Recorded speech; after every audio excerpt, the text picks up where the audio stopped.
Yan po, magandang hapon po. Kami po pupunta daw sa May Kawayan at yung pong ating lakatan ay naalis na natin puso. So kailangan po natin lagyan ng yung wrapper. Kabalutan natin para nga po yan hindi po siya mangitim at maging quality nga po ang resulta ng ating lakatang pag hinarvest. Bili po tayo ng plastic.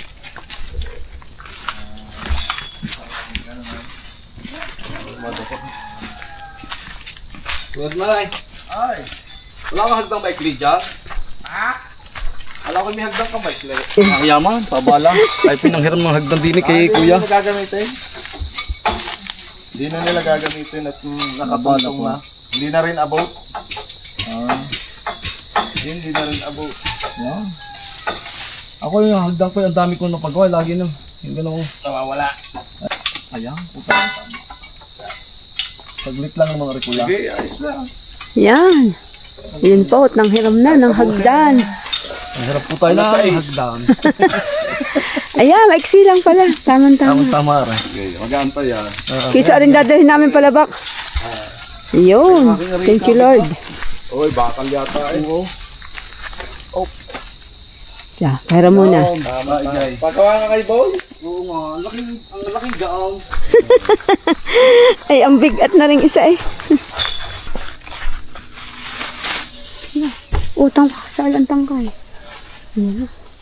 Puno na ng halaman. Nung lumaki ang mga papaya, ano? Dilim na eh. Dito mga papaya, parang layon eh. Oo nga, ang biberde ng dahon. Alabang abuno. Hindi lang katulad nung iba na nakikita natin ang ating papaya na yung talagang dwarf. Hindi natin pwede paghanapan yan dahil maraming kahoy. Maraming katabi siya. Kung gusto ng papaya, ay siya lang ang tanim. Ito, mulinalisan pa rin akong talong. Lagi.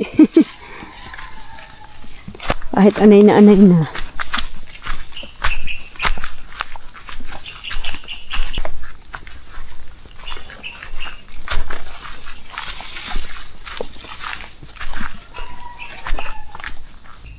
Aba, anak, ay nakapagpapuso ako ng ano. Ano yan? Danan. Tordan yan, tordan. Oh, Obo, ang ganda na. Lipat mo lang yan, ano? oo. Galing doon. Galing doon. 10 ito mo. Yan po ang ating mga okra. Ang lalaki na. Dami ng bunga ng papaya.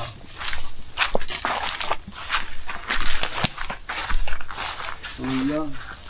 Ganda naman ang luya. Yung sitaw mo. Ang dami ng buko ng papaya. Oh, may sitaw na isa. Ano nga. May sitaw na. Kanina nga po kami, ni kabiyaheray nandito. Mga alas 9 ng umaga. Kami po yung gula, hindi lang po natin i-video. Tsaka po nanguha kami ng ano, pipino. Tsaka po talong. So yung pong ating iniulam kaninang tanghali ay talaga pong diyang galing libre na sa ating mga tanim ng gulay. Tulad nga po ng sitaw, talong, tsaka po yung pechay. Napasiritan po ng kaunti sa kawali ko na eh. Ayaw, sa pang-ulam, tanghali. Libre. Paano rin? Tordan din, lakatan. Lakatan. Lakatan din.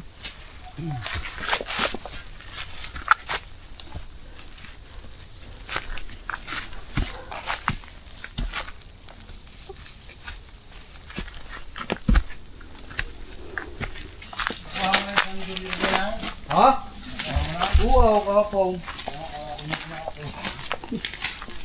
Nakamoy na, ginuha ko lang.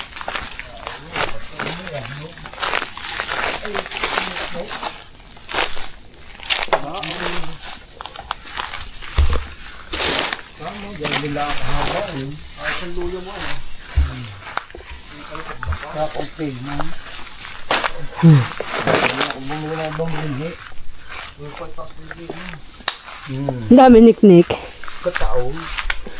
Ang dami hiknik po. Anong bigay mo ngayon ng lakatan? Sisikit ka.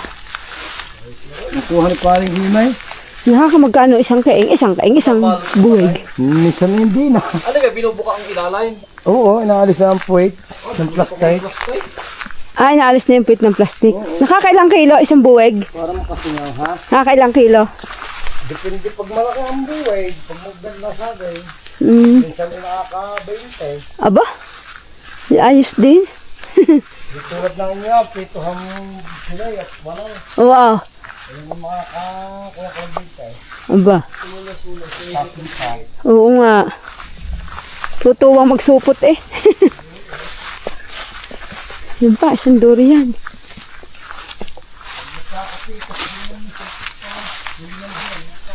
Ah, oo nga.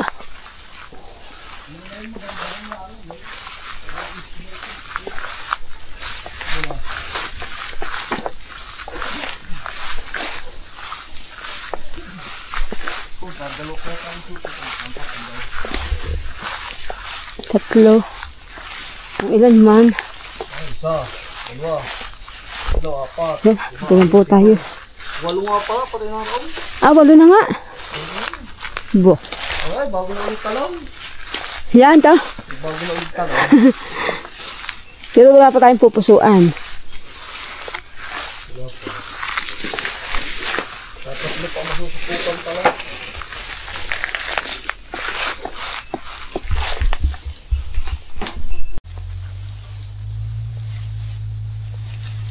Yan po. Ang kulay ang gusto mo.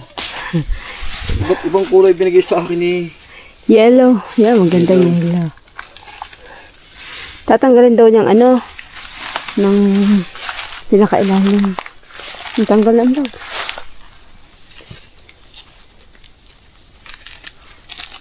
Nalagyan natin ng supot. Para maganda. Ito, hawakan ka sa dulo.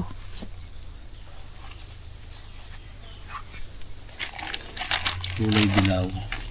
Yellow. Ito gawain ko na bulador. 21. Oh, hindi naman babayad ang iyong makukuha pag na lumaki na.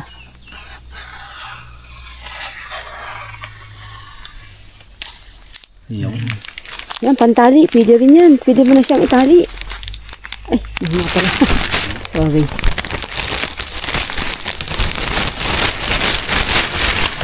Tumuin po ang kanyang susuputan. Oh.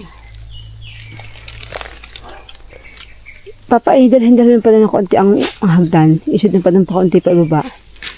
Para nakatirik ay.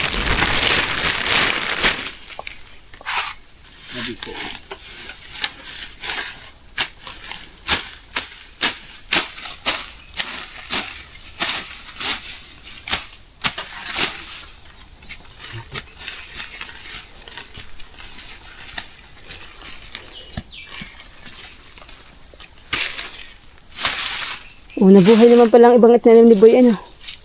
Lakatan.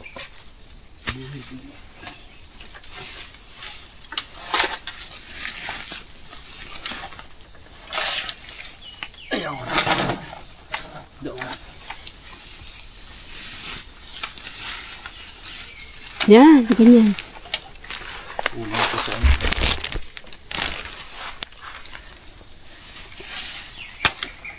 Pipinot. Eh kung papagayong kaya, gusto ibaba.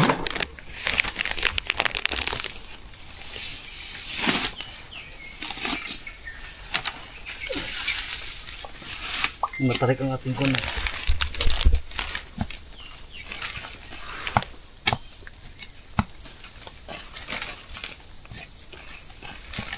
Dinukay ng hagdan para hindi umikot.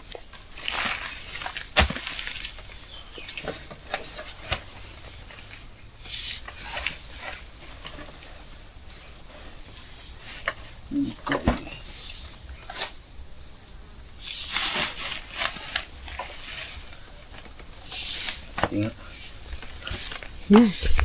Para.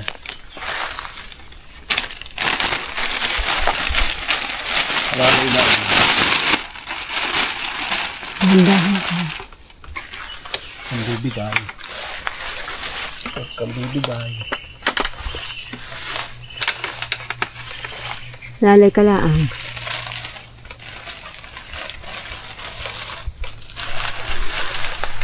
Tapos, dapat isa pa eh. Kastas mo.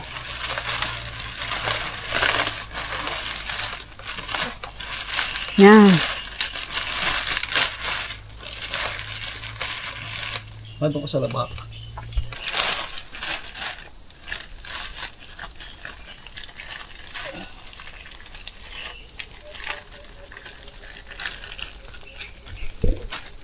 One point. Ayan. Sukat na tayo ng isa. Ayan. Kapag ka, sisilipin lang natin kung mataba na. Flag of the Philippines. Dilaw, asul at pula. Asul. Isa. Tali.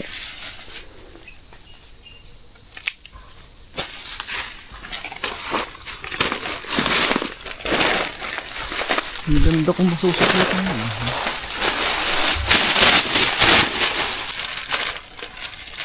Taas si patas eh. Yun.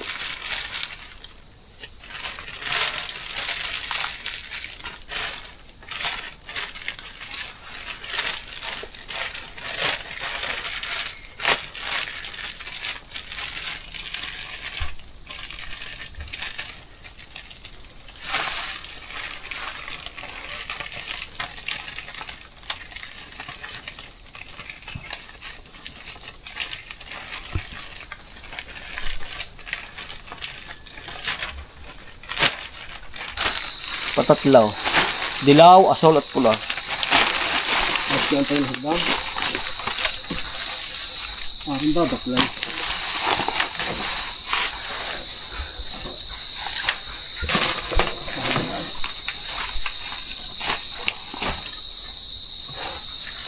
Huwag pa katirik.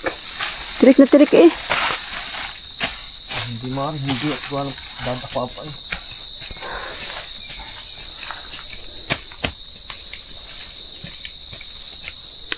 Parang mas mataba pa yan di sa isa. Pero mas mataba yan. Hindi, arakaw na unahan. Ay, sadyang una. Arakaw na unahan. Hala ko'y ari. Ari, unang-unang maha-harvest. Pero sasabay-sabay niya. O, tandaan mo, red, yellow, tapos blue. Kaya pala iba't ibang kulay para alam mo kung ano sunod-sunod. Para ma-determine mo agad. Oops. Kapit lang. Kapit ka sa puno.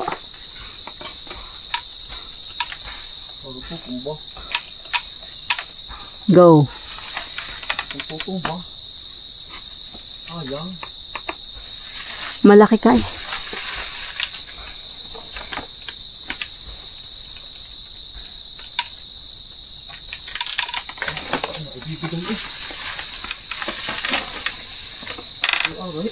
Ay, dapat saan ka?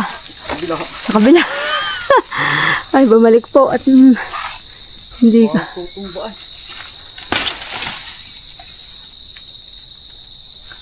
Itataga ko dili. Kukontrahin natin. O, kontrahin daw. Tutong ba eh? Hindi ang punta. Kala mahirap dito. Matarik. Pag...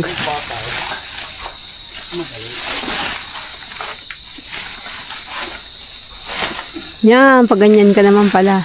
Usap.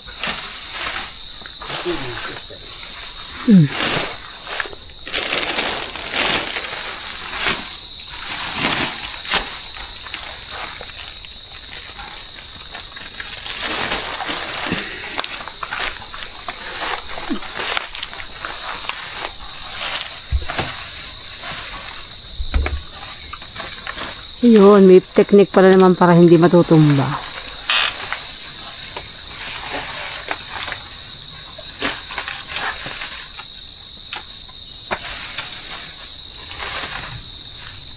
Iba't ibang paraan.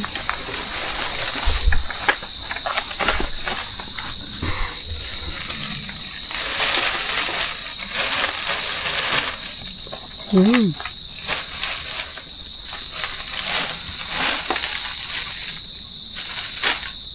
Doon nagsusupot ng langka. Oo nga.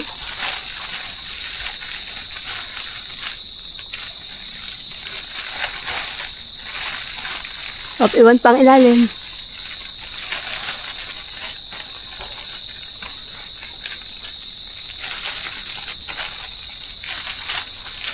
Yan. Okay na.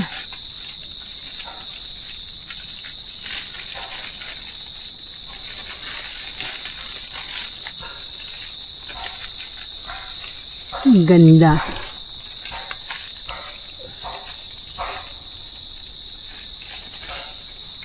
Ay, dahan-dahan.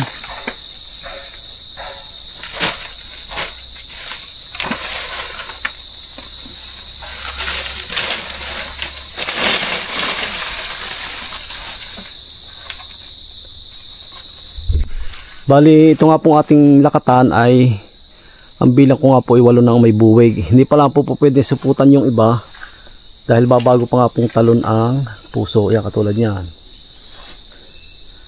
Yung iba, oh.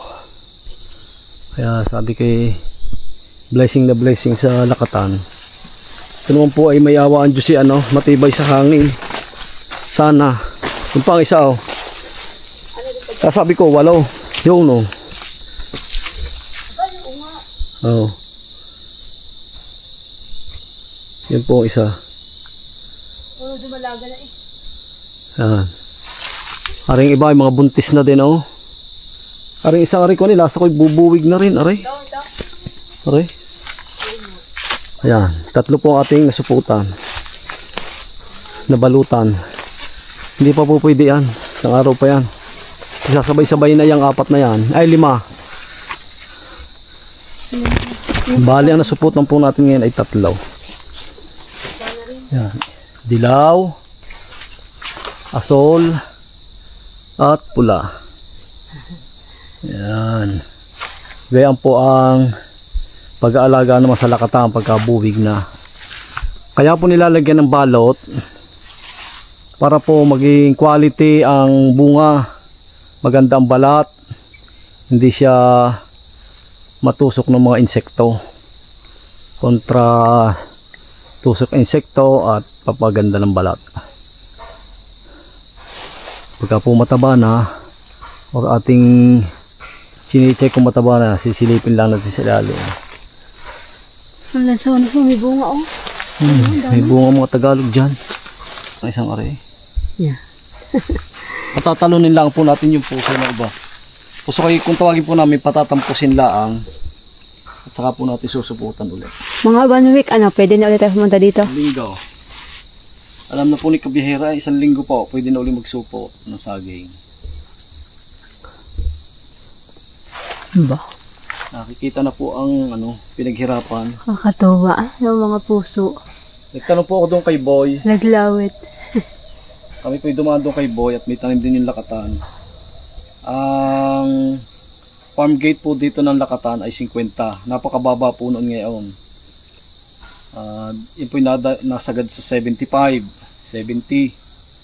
Kaya kung kayo po may isang buwig, tumimbang halimbawa ng 15 kilos, ay di kay 1,000 na rin po ang pag-uusapan sa isang buwig. Kaya nakakatuwa din naman po ang mag-invest ng ng saging na lakatan. Dito naman po sa amin napakadali ng binhi. Na hanapin lang nyo po si Tres Planters. At ang binhi po namang yan ay galing Davao talaga. Dahil yung kanila pong yung farm owner, ang asawa po noon ay taga Davao. So nakapagdala po sila ng ilang piraso at dinala dito sa Luzon. Yun po ang pinagmulan.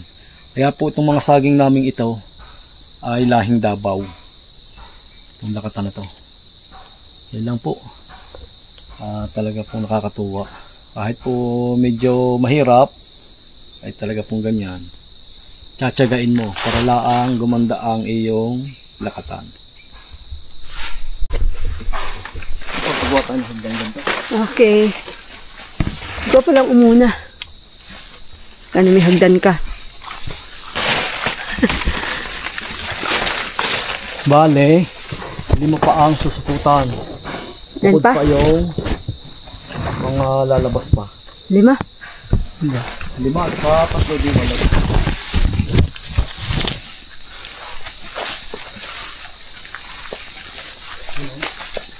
Wala ka din bubig mo.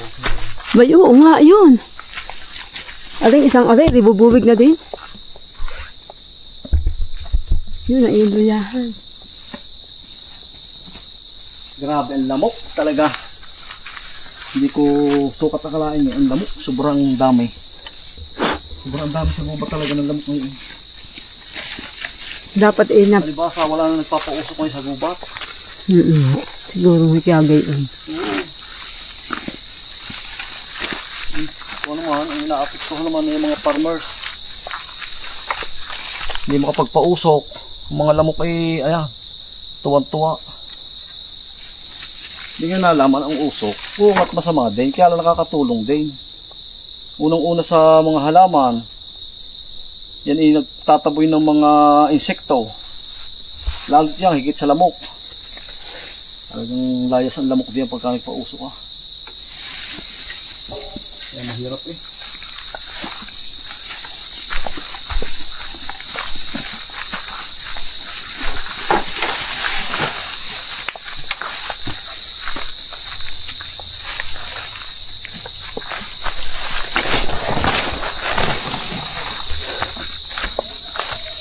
Ang buo na lang, hinog na irambutan, oh.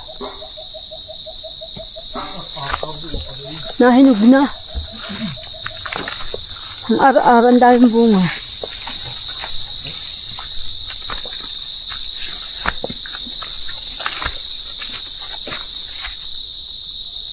Sa loob pala eh. Andito po tayo sa ilalim ng mahoganihan.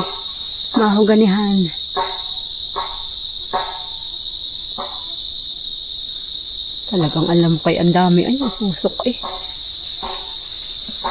Nakaligtas nga sa ano.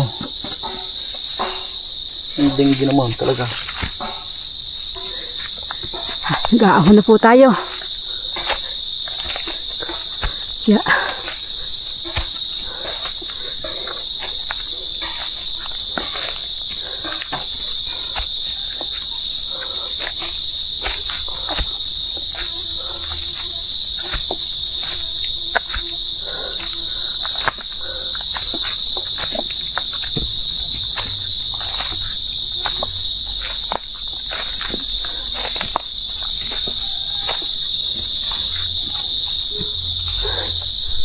Iging ang lamok.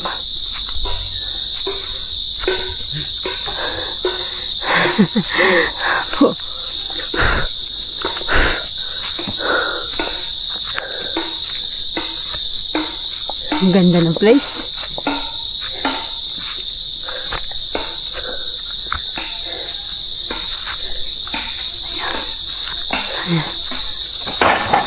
Pahinga na po si Bihero. Ang lambot dahil. Narinig na ang karsada eh. Nakahapo mag-ahong. Lamok. Grabe ang lamok. Sobra. Wala pang punta sa lamok eh. Ang unang panahon, nandatandaan ko. Basta makakita mo, minausok sa gubat. Kanya-kanyang pausok. May tao. Basta may nagpapausok, siyempre may tao. Dahil nga ikuhan, lalo't pagkatagmangga, yung may bulaklak ang mga mangga, ito ay makakita mo ikuha. Dahil pa may sunog. Eh ngayon naman, pagpausok ko ng kaunti, pupus ka agad. Mahirap. Mahirap ngayon ang sitwasyon.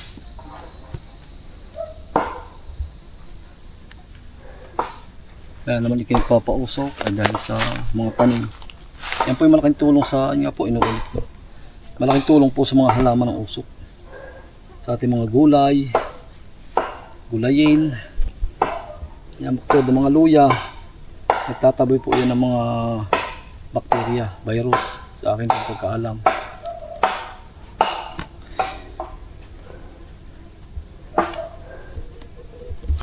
Bawala naman siguro sunugin mga plastic. Pero pagka mga dahon ng kahoy, siguro may okay lang yan. Pag plastic talagang bawal yan, may mabaho.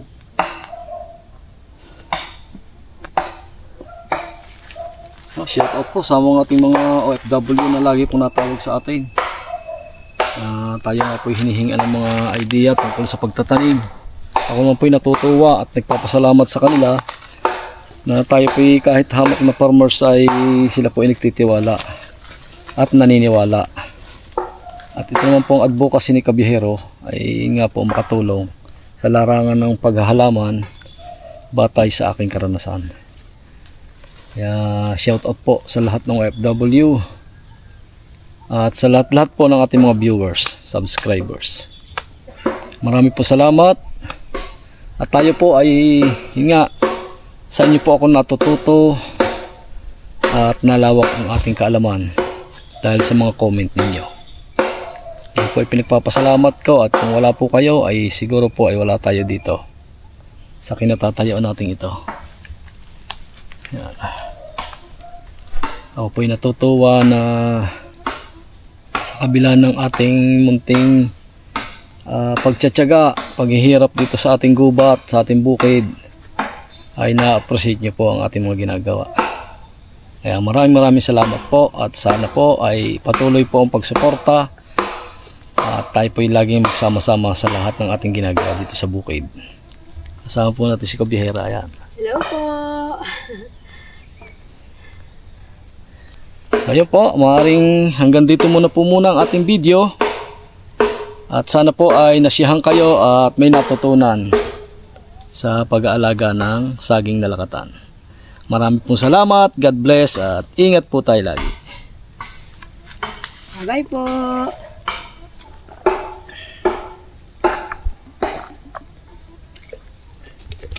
Mahuganin natin dito, may 200 puno pa. No? Mahigit. Yung malalaki. Ang ganda sana kung hanggang dito natin na clearing. Pwede naman po. Next year, pagka pwede pa. Putol mo na lang, maliliit naman ang puno. Alam nyo po, ang pagpuputol ko ng kahoy, ako naman po may pinapalit. Yung pong mga pro-trees. Dito, ang ganda pa dito. Kahit inilang labak ang matera. Dapat hanggang dito man lang. Labak na lang dito. Ang kabilang creek. Let's go. Okay na, tayo na. Tayo po lagi nagpapagawa ng hagdan nagagato naman lagi. Tayo po yung panghiram natin. Daladalo ko po kanina bakal sobrang naman kabigat. Unti-unti na natutunan ang mga dahon. Date bukas. 18. 19 may kundyan, sisibol na pumarang. Oh. Bakit 19 ba sinubol yun dati? 19. Okay. Ating sitaw, kukunin ko na po.